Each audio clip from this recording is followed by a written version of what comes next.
Let's talk about the Turkish get-up thing. This is a debate in the kettlebell world. Should you do heavy Turkish get-ups? I'm going to give you my opinion.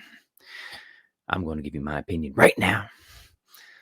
So, my general answer is no. I actually do not personally do heavy Turkish get-ups, and I very rarely, in fact, I almost never prescribe heavy Turkish get-ups. But it's important we talk about what I mean by heavy, and it's also important we talk about why.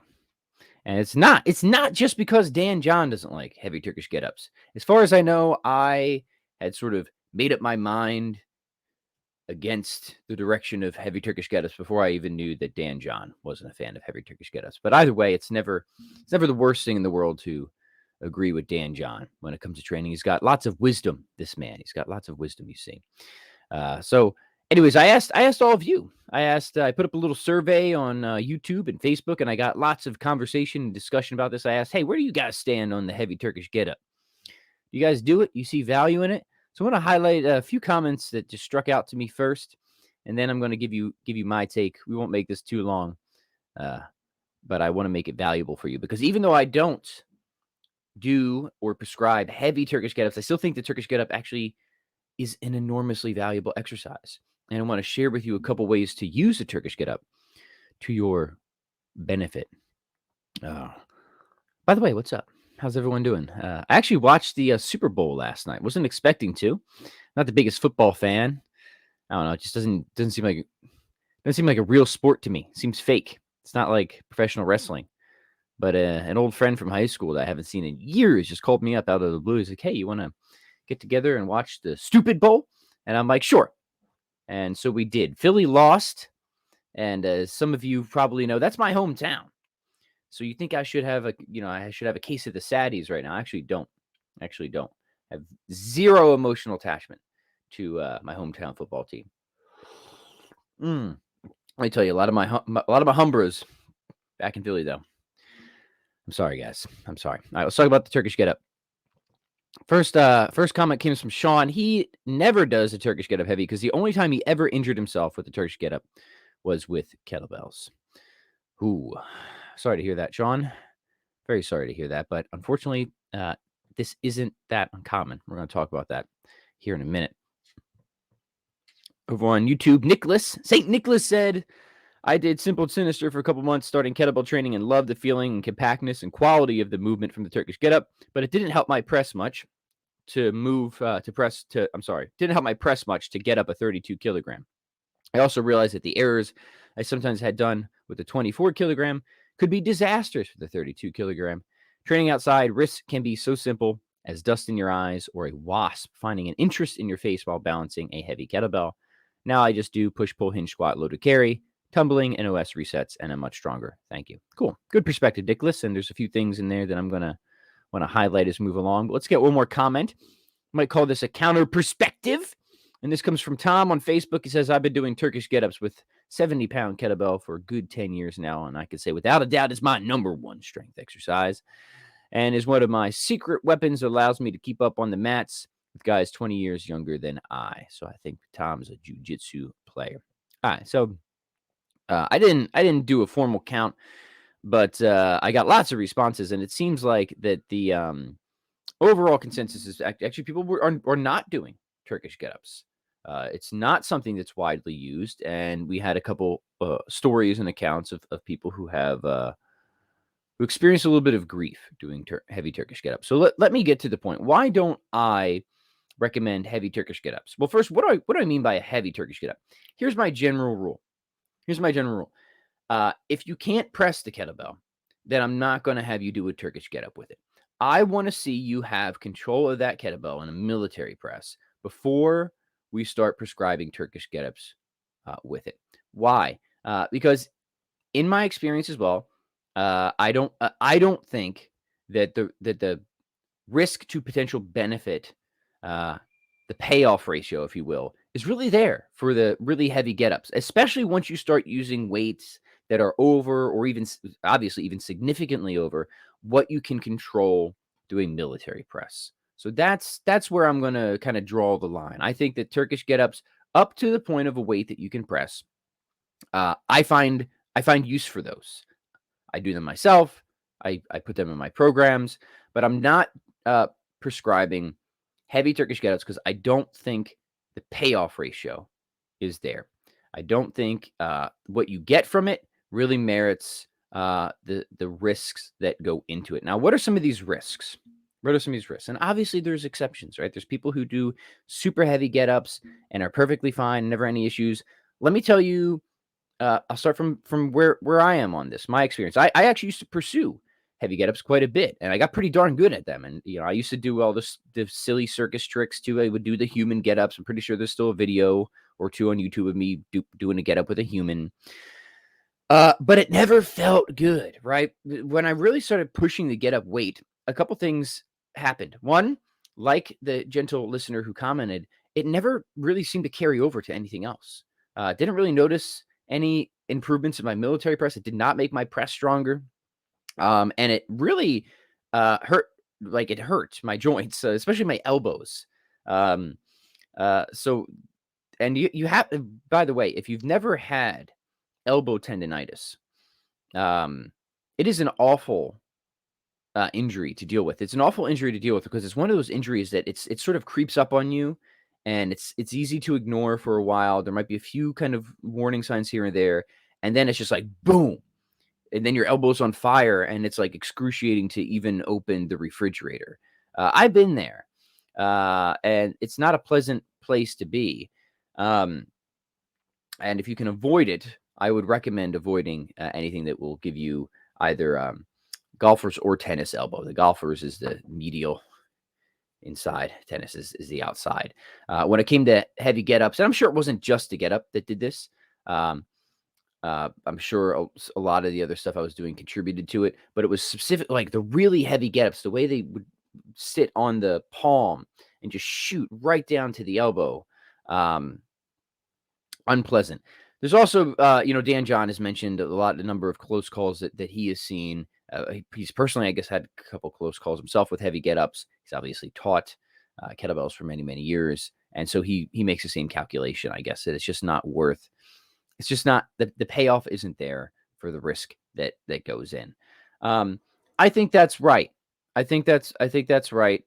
For me, it's about control.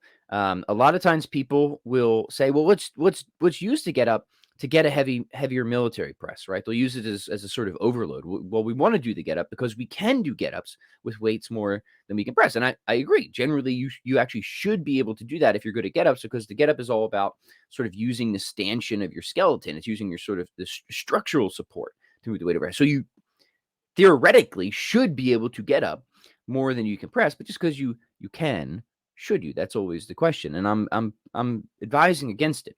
One is I actually don't think that doing super heavy get-ups carries over very significantly to the press. And even if it was a progression that I thought was more useful than it is, I think there are better progressions. For example, if you want to do overload training and just get used to getting a weight overhead that you can't currently strict press. And there is value in overload training, but you have to be careful with it. It's so easy to overdo overload training. So you have to be very prudent about it. I would much prefer a long push press where you take that deep squat and then start to use just a little bit of momentum out of the press to help get the weight overhead. Because now you're actually going through the range of motion, and you can adjust the momentum appropriately to help you kind of move through the exercise where you need help. And then of course you can focus on controlled negatives and partial reps and stuff on the way down. So I just think that that's just a lot more useful for trying to get your military press up than the Turkish get up, and generally less riskier. Okay. That is good coffee today. All right. So that's my spiel. I just don't think that the payoff is really there for super heavy get ups. But like I said at the beginning, I love the Turkish get up. I think it's a great exercise. I think it's a great exercise for a couple of different reasons. One, movement and mobility. The get up is just a symphony of movement. It has you moving from so many different joints, different angles. I think as a mobility exercise, the get up is really hard to beat, especially if you're just practicing getting up and off the floor. All right. So this is where just light or even unweighted get ups, I think, make a wonderful daily mobility movement practice. One of my favorite things to prescribe for everybody is just, hey, let's just do like 5 to 10 minutes of just get-ups, light get-ups or even unweighted get-ups every single day. You could even do bottoms up get-ups where you hold it upside down with a light kettlebell. I think there's value to that too. You could do the get-up that Dan John recommends where you balance a little Dixie cup of water to really focus on getting proper alignment. It is movement therapy as far as I'm concerned. It is. So for mobility, the get-up is just absolutely killer. I think it's also really useful for conditioning. This is an underutilized application to the get up. So get ups of moderate intensity, so not too heavy. A weight you could definitely press and probably press a couple times. I think is good for this. Maybe like a 24 kilogram or 20 kilogram for most guys who've been training for kettlebells for a while who have a good command over that weight. Um, what I like to do, and this is sort of the get up coming from its old school martial arts context, is just doing like quick consecutive get-ups for time, right? Just working on getting up and off the ground as quickly as possible, as many times as possible in a given amount of time. Five to 10 minutes is usually perfectly sufficient for that. And one way to really spice it up even more is to stay on one side for as long as you can. So say you grab a 20 kilogram or 24 kilogram and then you work it on the right side and see how high you can get before you before you peter out. I recommend always leave one rep in the tank, right? So yeah, that's just again a good safety measure. You almost never do you ever actually have to train to failure for anything. Close to failure is just as good and far less risky. So always leave one rep in the tank. Maybe you get by the way, if you can do 6 consecutive get-ups on one side, even with a 24, that's pretty impressive. That's harder than it sounds if you've never done this. Switch sides, repeat, see how high you can get, and just keep going, And this is, like I said, this is I think an old school martial arts application that a lot of people certainly did use to get up for. It was more of a sort of conditioning tool when I was first introduced to it for martial arts. Just getting up and down pretty quickly, and it used to be a lot less structured too. Like in the old days, it was just you get the weight, you press it up, in that starting press position, floor press position, and you just kind of would get up and get down however you wanted to. Now we've structured the get up into 7 or 8 steps depending how you break it up, and that's fine. I think that helps a lot of people. But I actually still think there's kind of value in improving a little bit of how you get up and off the ground. So long as you're doing it, with a sensible weight, a sensible weight. So yeah, so that's what I like. I also like stage get-ups, tempo get-ups, pressing get-ups. Again, these serve, I think, a lot of different purposes, conditioning, mobility, oftentimes both. One thing I like are get-ups where for the first couple of reps or the first couple of minutes, you go as slow as you can. So say for 2 minutes, you perform as few get-ups as you can, but you're moving the entire time. So like super slow-mo get-ups. Awesome, awesome exercise for mobility and conditioning and muscle endurance and all that. And then for the next 2 minutes, you go as fast as you can. So it's just the contrast get-ups. That's the term I was looking for. Contrast get-ups. Slow 2 minutes, fast 2 minutes. Switch sides every rep, and go for, I don't know, 6 to 10 minutes. You're gonna have an incredible workout from it. All right, so that's the bottom line, at least from my perspective. For me, get-ups up to a weight you can military press. I don't prescribe going over that these days anymore. I just don't think it makes a whole lot of sense. Of course, you are free to disagree and scream in the comments. I welcome your screams below. But there's still a ton of great applications for the get-ups. I'm not pooing on the get-up. I love the Turkish get-up. And look, even just doing get-ups with a weight that you can press, that's still that can be heavy-ish, right? That can be heavy-ish. So I'm just talking about the kind of overload get-up training. That is not something that I generally recommend anymore. But this is a conversation, so let's let the conversation continue. Where do you stand on the Turkish get-up? Are you using really heavy get-ups in your training? And by heavy, I mean get with weight at least minimally more than you could press. If so, what has been your experience? Have you found this to be worthwhile? What have you seen? What sort of benefits have you seen?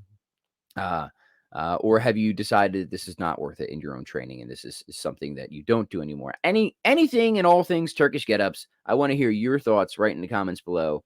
Thank you for tuning in. I'll catch you guys on the next episode. Please like and subscribe and all that good stuff as well.